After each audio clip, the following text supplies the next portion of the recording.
daily soccer podcast with the Global Sports Podcast Network. Hello everyone and welcome back to the Daily Newcastle podcast. Proud to be part of the Global Sports Podcast Network. I'm your host Michael Grahamslaw, and today we're going to be diving into Newcastle United's next Premier League game, a Sunday afternoon clash at St James's Park against Nottingham Forest. The festivities of a 4-0 victory in Brussels are over, and it is back to Tyneside, where the hard work has only just begun. For 2 p.m. on Sunday, the 5th of October. And for me, it feels like a pivotal game in our season already, to be honest. We've already had the highs of the Champions League thumping in midweek, and the lows of 2 late defeats and a harrowingly boring 0-0 draw against Leeds, which I wouldn't even subject a Mackham to. Yes, it was that bad. So the question is, can Eddie Howe's men finally find the missing puzzle piece for an emphatic Premier League win? Over the next 20 minutes or so, I will break down the big storylines, dig into the key players, and look at what the history tells us of the fixture. And of course, I'll give you my prediction at the end, so stick around for that. So first of all, set the scene. Newcastle United versus Nottingham Forest. St James's Park, Sunday, 2 o'clock. Newcastle are coming into it on the back of a 4-0 win against Union Saint-Gilloise in Belgium, and honestly, that was the Newcastle United we've been crying out to see for a couple of months now. Ruthless in front of goal, rock solid at the back, and hungry in midfield. It was arguably the first time this season where everything has just clicked. In contrast with that, Nottingham Forest were beaten 3-2 at home by FC Midtjylland in the Europa League. Ange Postecoglou is still searching for his first win in charge of Forest, and the frustration is starting to show for both Ange and the supporters. They're leaky at the back, they concede from set pieces left, right and centre, and they're coming to one of the most intimidating stadiums in the league. Now, if you're Newcastle United, this is the kind of game where you say, right, the fun in Europe, that's gone now. We need to back it up here in the Premier League. 6 points from 6 games isn't good enough, not for a squad of this quality. However, fixtures have been tough, 1 or 2 positive results, and we have been unlucky in those games. So while there is pressure, there's more opportunity. So let's talk about St James's Park for a minute, because it does matter in this fixture. Forest simply hate coming to St James's Park. 8 defeats in 9. We don't talk about the Chris Wood hat-trick. And 24 goals conceded in that time. The Toon Army have made life pretty miserable for Forest up in the north. And to be honest, if we remember last season, it was more comfortable than a 4-3 scoreline would suggest. The wild thriller, it wasn't perfect, but for 15 minutes, Newcastle United looked like the greatest team on the planet and scored 4 goals against one of England's sternest defences. St James's is going to be rocking on Sunday, and I'm not sure we'll get 4 goals in 15 minutes, but we're expecting another good performance from the Magpies, particularly after the midweek buzz. But to be honest, from the Nottingham Forest side, Big Ange is probably more likely to get good reception at Newcastle than he is at the Forest ground at the moment. So maybe the atmosphere won't be bad for him. But if we zoom out to the fans and the clubs at the moment, as good as Wednesday night was for us, the Premier League table doesn't lie. We're sitting in 15th right now, 1 win, 3 draws, 2 losses. Just 4 goals scored, which is the joint lowest in the league. And that's the frustration, isn't it? You can't be drawing constant blanks when you have the quality attacking talent that Newcastle United have and have invested in. I know you can say, Nick Vultemada's only just come to the club, but Anthony Gordon, Anthony Alanga, Harvey Barnes, Jacob Murphy, there is a good, let's say, 80, 90 goals, and obviously not in one season, but that they can provide when they're starting between them. Obviously, they're not going to deliver that as a 2-in-1 season, but Murphy and Alanga got about 40 goals and assists last season between them. Barnes and Gordon, when starting, you'd be confident putting up similar numbers as well. So there you have it. That's 80 goals either side when they're starting for their teams. You wrote that in half. 40 should still be there for Newcastle across either side. And that's all competitions. That'll include games against the likes of Bradford, which we've already had. But there should be more goals coming from the wings that Newcastle United simply haven't had. But the plus side, 5 goals conceded in the league. 3 of those against Liverpool, 2 against Arsenal. One of the best defensive records in the league. 4 clean sheets and 6. And Malik Chow and Sven Botman are starting to build a partnership. They look like they've been playing together for years. And to be honest, that is a really exciting back two for me. Nick Pope's also looked steady for the most part, taking away the last 5 minutes of the Arsenal game. And even though Livramento's out, Kieran Trippier brings a leadership, and he's had some decent moments at the back for us this season already. So the platform is there. It's just, can we add the goals? And that's where Nick Vultemada has come in for Newcastle. 3 goals and 4 already. As we've mentioned, more needs to come from the rest. But let's focus on Vultemada for a second. The man of the moment. Signed in the summer. Already showing signs why Eddie Howe wanted him. Scored against Arsenal. He scored in Belgium. He's got the physical presence to bully defenders. But his movement and his finishing instincts just remind you of some of the top strikers Newcastle have had in the past. And realistically, Newcastle needed that after a tough summer. But when you look at the likes of Ekitike, who's hit the ground running, in comparison to Seshko, Gyökeres, who has looked okay but only scored against I don't want to say lesser teams, but yes. And then other players that Newcastle have been linked with. Even Isak has had a tough start at Liverpool. It was so important that Nick Vultemada followed in Ekitike's footsteps and hit the ground running. And you can see why Ekitike and Nick Vultemada were the two of the 3 that Newcastle really wanted. The other being Šeško, who, to be honest, at Man United, you can't really take how anyone plays as a reflection of themselves. But yeah, he looks fantastic, does Nick Vultemada. And a little stat for you as well. If he scores on Sunday, he will be only the third Newcastle player, should I say, to score in each of their 3 first home appearances. The company he's in would be Alan Shearer and Les Ferdinand. Legends, maybe the third one will get himself there eventually, but it's going to be a long battling career if he's going to reach the legendary status of those 2 players. But to be honest, he's probably got the quality of what we've seen in the opening games. You can see the Toon Army warming to him. He's happy to chase lost causes. His one-touch play is impeccable. I've already mentioned how good he is on the ball and putting the ball in the back of the net, which the bookmakers have him as the favourite to do on Sunday. He's got a 45.5% chance to score if you believe the odds. I'll leave that one down to you, but it's Nick Vultemada, Anthony Gordon, and then Chris Wood as the third most likely. We'll get into the other 2 a bit later. I'm going to head to the first advert of the day, which is from Bionic. Your body is unique. And Global Sports Podcast Network has partnered with Bionic, the world's most personalised supplements. Bionic provide 100% tailor-made supplements designed to deliver precisely what your body needs at exactly the right levels to optimize your health. No guessing. So click the link in the show notes.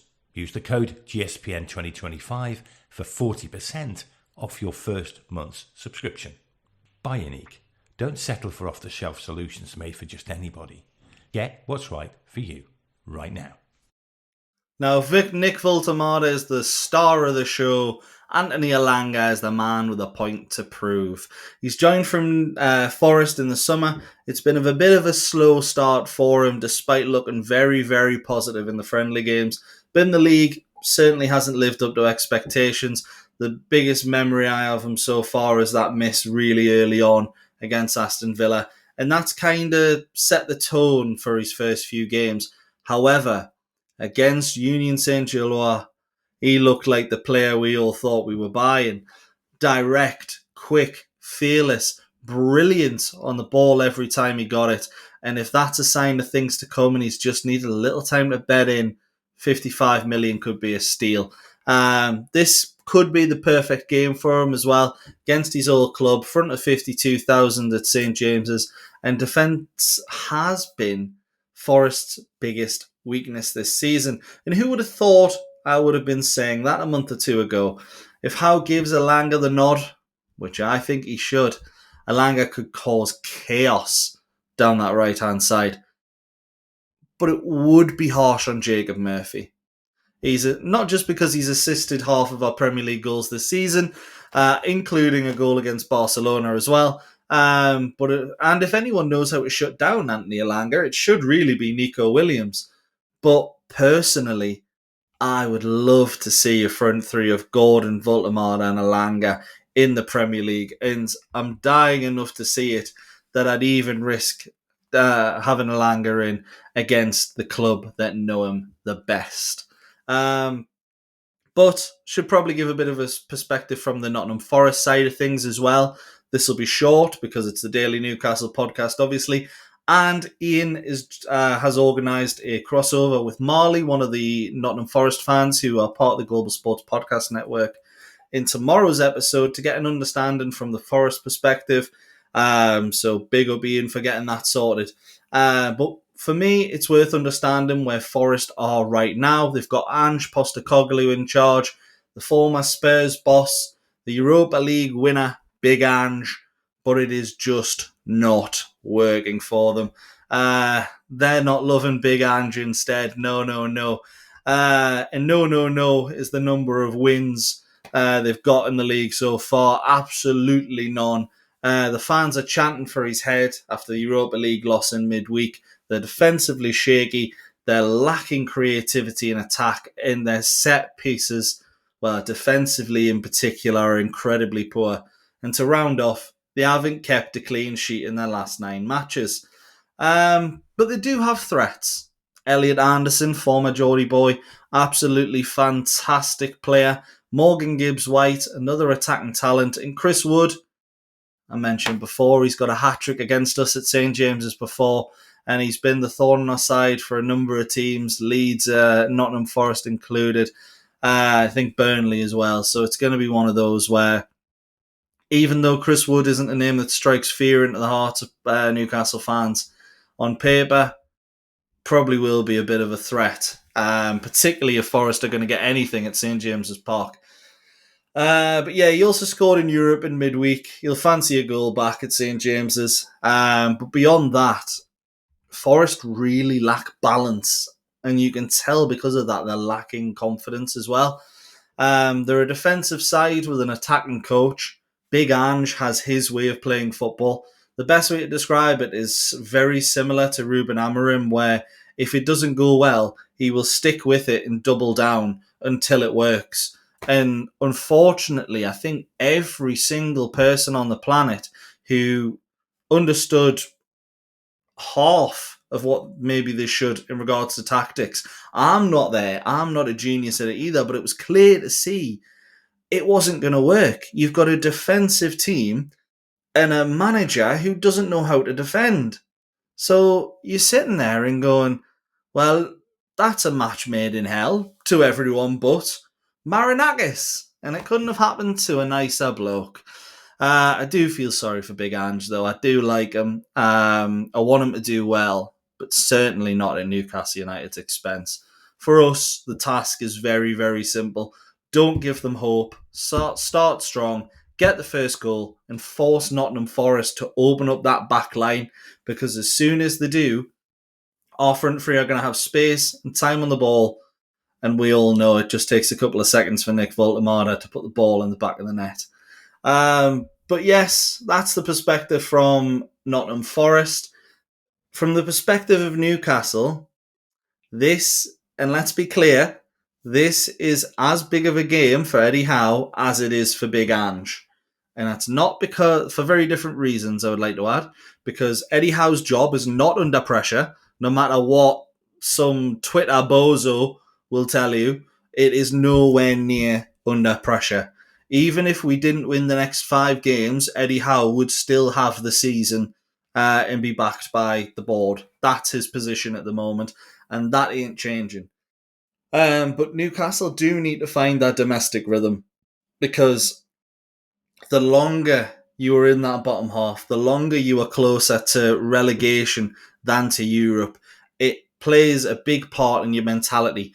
We've been so close against the likes of Arsenal and Liverpool, only to be undone late on. It's very, very frustrating, but it's also a sign that we're really not far off having a team that's competing against the big boys regularly and can push up there, despite losing who many thought was the best striker in the league just a month ago. So we are still doing okay. I think if we beat Forest here, the table suddenly looks a lot healthier. Confidence from Europe carries over, and the fans will start to believe again very, very quickly. As much as we don't like to think we are, as football fans, we're very, very fickle. You, me, geezer down the pub, everyone. We'd like to say we're not, but it's just a matter of fact that we are. But more importantly for me, Sunday has to be a reminder that Newcastle United and St James's Park can be a fortress, because we've lost 3 games at home already this season, albeit Arsenal, Liverpool, Barcelona. No shame in any of those defeats.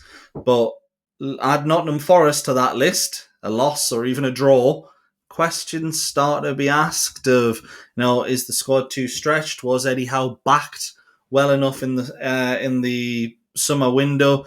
Who's scoring the goals? What's wrong? Are we creating enough? Where's the consistency?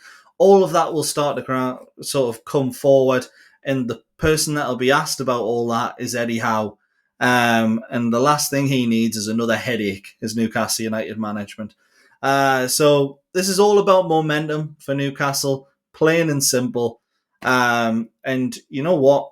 With that, I'm going to go into my prediction of the game, because management is exactly what I think this will be. I think this is going to be a really, really professional win for Newcastle United. I think we're very solid at the back. We know Forrest are shaky in defence. They've got a few players, as I mentioned. I didn't mention Dan Ndoye, who I do really like as well, signed from, I believe it was Bologna in Italy. He looks really good as well, alongside the likes of Wood, Gibbs-White, Anderson.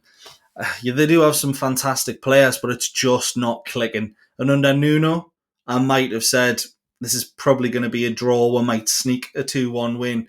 But I'm going for a dominant Newcastle United victory here of 3-0. We've got tons of quality. Confidence is there off midweek. If we score early on, we'll go 2-0 up, I think, in the first half. We'll sit back a little bit, keep it professional, and then get a third on the counter. But ultimately, it's a professional encounter that ends with a Newcastle United win. And it'll be a further sign that the Big Ange experiment hasn't worked. Hopefully, it's another game where we cement we've got one of the best defences in the league. But I think, again, I'm sitting here and I'm really, really confident for the game. Not because we've just smashed a team in the Champions League 4-0, but because it is so obvious what is happening in our opposition isn't working. And that's brilliant for us, because we're currently growing in confidence. Another win here. That confidence lasts throughout the entire international break. Players want to come back. Ramsey could be on the bench at the weekend, which is another brilliant comeback. Obviously, the Wissa injury being a bit longer than we thought. That's a little bit of a drop. But overall, everything is quite positive at Newcastle United at the moment. So if you're one of the lucky ones heading down to St James's Park on Sunday, it doesn't look like Storm, I think it's Amy, is going to get in your way. That looks like it's going to clear up before the match, thankfully, for everyone going. Kicks off at 2 p.m. Coverage will start a little bit earlier. If you're abroad, one of the Newcastle United listeners or viewers from abroad, welcome. You're a Geordie. I hope you're watching it. We'll love you just as much as we have people down the Strawberry, in the Stack, in the Free Bulls, in the Magpie, anywhere. You're still a Geordie and you're still a mag to us. And I hope everyone says the same. The highlights will be on Match of the Day as well. But why wait till 10:30 when you'll get the immediate post-match reaction from me right here on the Daily Newcastle podcast? But for now, I'll see you later.